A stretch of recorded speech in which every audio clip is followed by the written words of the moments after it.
Throughout the month of February, we are celebrating 23 years of faith, family, community, and the unwavering leadership of Pastor Robert A. Brown. Throughout the month, I'll be sitting down with various members as they share their journey at BOTF. Today, I am joined by Mr. Cleveland and Mrs. Keisha Hodges. My first question to you is, what drew you to BOTF, and why did you stay at BOTF? Because it's one thing to come and visit, but it's another thing to unpack your bags and get the U-Haul truck and start having Amazon packages delivered.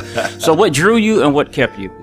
That is actually easy. So I worked with Ben Ferry with the Navy, and I asked him what church home he went to. At the time, he told me that his wife Vicky was coming to Builders of the Faith. Mm-hmm. And so I said, okay, I'll try it. I was new to the area. And so I tried a few churches. I loved Builders of the Faith because it was just that family environment, and I felt really welcome when I came here. Then COVID hit, and so everybody was kind of stuck in the house, so I watched them online. And then as COVID wore out and people started coming out into the world again, I want to say consistently we have been coming to service maybe for the last 5-6 months. And so they brought me here, and once I came here, I was like, this is the church for me. So you say you watched online.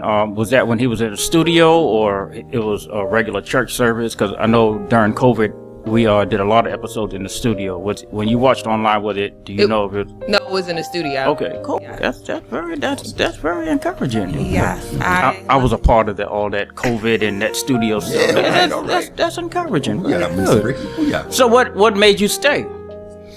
What made us stay was I told my husband, I was like, we have to start really getting involved in service and church. We wanted to get our kids involved, because it's one thing if we just come and show up because we were kind of raised in the church. We wanted our kids to have a relationship with God themselves. And so my husband was like, come on, let's go. And he loved it. As soon as he came, he was just like, I really like this. Pastor Brown was just one of the many influences of why he stayed. And so, just that family environment, the love from one another. It's not for show. When you come here, you know you're really learning about Jesus and the Lord and his purpose for us. We just loved it. Once we came here, we stayed. We said, oh no, we like the message. We like what's being taught. It's not watered down. And it was a very pivotal time in our lives too. This last summer, we really took our work with God serious. We really had a face-to-face encounter with God in our living room. And so we were all out super thirsty for actual spiritual growth. Okay, we gotta get this thing right. And like you said, we started coming faithfully around that time, and everything just clicked. Everything. It's like, oh, this is where we belong. So God came to us in our living room, and then Builders of the Faith was right next. So he just put the papers in front of us. All we did was execute. And this place is the place for us. Right. And I noticed also that you all remind me of my wife and myself. When we came, we jumped right in. It didn't take us 10 years to start doing stuff. I mean, we just dove right in. Absolutely. So how has Pastor Brown's leadership influenced your faith journey? Oh, I would say most pastors, when you talk to them, you get they got it all figured out. They got it right. Get it. To get in front of a microphone or in front of your congregation every Sunday and talk about what happened to Robert. We know Pastor Brown. We know Pastor Brown, that prestige, you get okay, it's Pastor Brown. But he gets on his platform, all of them, and talks about Robert and how the ugliness of sin still gets out there and trips, and he navigates it. So I'm like, if he's going through, and every Sunday through Sunday, and I'm applying this stuff Monday, Tuesday, Wednesday, Thursday, I'm like, the human life happens to all of us. Absolutely. And so the way he breaks it down, this is how I navigated it. And then when I see it, which I do every week, I say, Pastor Brown warned me about you, but Robert warned me about you. I got it. Absolutely. So it's amazing. I can agree with that, because when we came, one of the things that drew us here, or that drew me, is he was preaching, and then he talked about how pastors may have misled people. Yes. And then he said, maybe I misled someone. And then he said, I'm sorry. I've never heard a pastor do that. Amen to So that. when he did that Yes. that just, I mean, I already like this preacher. Yes. And one day he was preaching, and then he called out my name. He was like, Ricky and Lisa. And I was like, oh, I told my wife, I said, this man a prophet, but but come to find out, he knew somebody that I knew, and they told him that I was going to the church. So when he told, I was like, oh, he ain't no prophet. He just knows somebody that I know. He just knows somebody. The fact that he is transparent. Yes. You don't see a lot of preachers like that. Not at all. He doesn't act like he's a super saint. As you'll hear him say, he don't live next door to Jesus and all of that, Right. But I can agree with you there, man. I would just say that he cares. You can see that he genuinely cares. He picks up the phone and reaches out to members. And I remember when he first started the discipleship program, Cleveland was like, "Oh, I didn't sign up," and I'm like, "Just text the pastor to see if you can get into the class," because he gives out his number. He texted him and he was like, "Oh, absolutely, I'm gonna make room." And so that right there just speak volumes to his character, absolutely, and to what he has been called to do, his ministry to help people like us, people like outside in this community. Absolutely. And if we're in need of it and we want and we're seeking it, he definitely will be there. Absolutely. So what does BOTF mean to you personally? To me personally, I know it just means family. Like I said, I say that a lot. You're probably going to hear me say it again. Just to come into this community with open arms has been amazing. I've told my mom and my grandma, they're just so excited. I'm like, I really feel like I have like another family away from my, immediate family, because you come in here, everyone's so warm, they're hugging, they're happy to see you, and they can tell if something's wrong too. Like if you're normally bubbly, which I'm usually bubbly, but if you're going through something, they'll ask you, is everything okay? The first lady just has a way of knowing things. She may walk up to you and, hug you and, pray on you and things like that. So it's just been amazing to be a part of this community. Absolutely. For me, I would say shout out to First Lady Mo. Accountability. Again, this place is that's my favorite word. Yeah, amen. Right.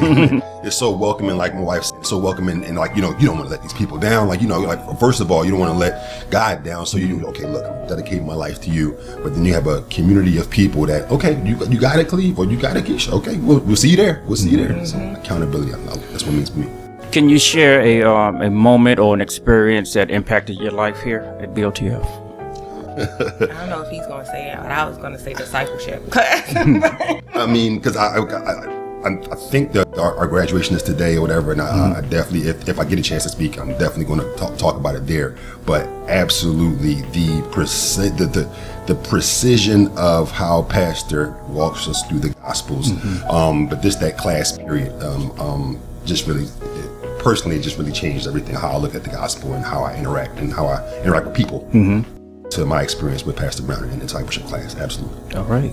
I don't know if I have a specific moment. I feel like all the moments to me have impacted my life. Like I said, just coming here, I started here at the end of 2019, right after we moved. I felt very welcome then. Now fast forward in 2025, I still feel that same warmth. So I think that's what really impacted me, the fact that everybody was so welcoming. Everyone just really wants you to be on this journey to get to know Jesus and the Lord and grow closer with him. Okay. So that's really what impacted me. I do have a specific moment. Specific moment. I got a text message actually. We did the 7 nights of prayer, right? And so, like Pastor said, we were in church almost every day that whole week, which were every day a week. And after that was done, the next following Tuesday, was the normal Tuesday Bible study. And normally I would stay home. My wife would come out to Bible study, come back, and let me know what was going on, because I'm with the kids and doing that kind of stuff. And Pastor sent a text message that day, where they prophetically, it is what it is, but he sent me a text message saying, hey, the momentum is awesome this year, whatever, just keep it going and come out. I said, well, there it goes right there. I'm going. So, boom. So again, where prophetically or not, definitely okay. He's on it. All right. Yes. Final question is, how does BOTF feel like family to you? Well, that's been our interview. I mean, yeah, I haven't heard you say that, anything about family the whole interview. So, yeah. Sure you have. But that's last week, right, with the weather. Florida, I guess, got its first taste of snow in some years. Mm-hmm. And the viral text message ring and phone call ring that happened from the elders. I got a call from Elder Rob. I talked to Elder Pittman, Elder Ben. Like, oh, you good? So I'm like, wow, this is awesome. This is awesome. They didn't care who or what. They make sure that everybody's okay. So that was just case in point.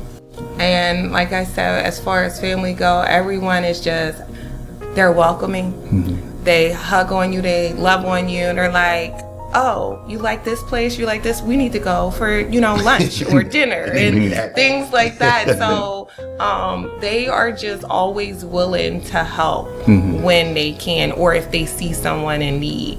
And then they ask you to pay it forward. Bring someone else here that could, use this message or be introduced to God.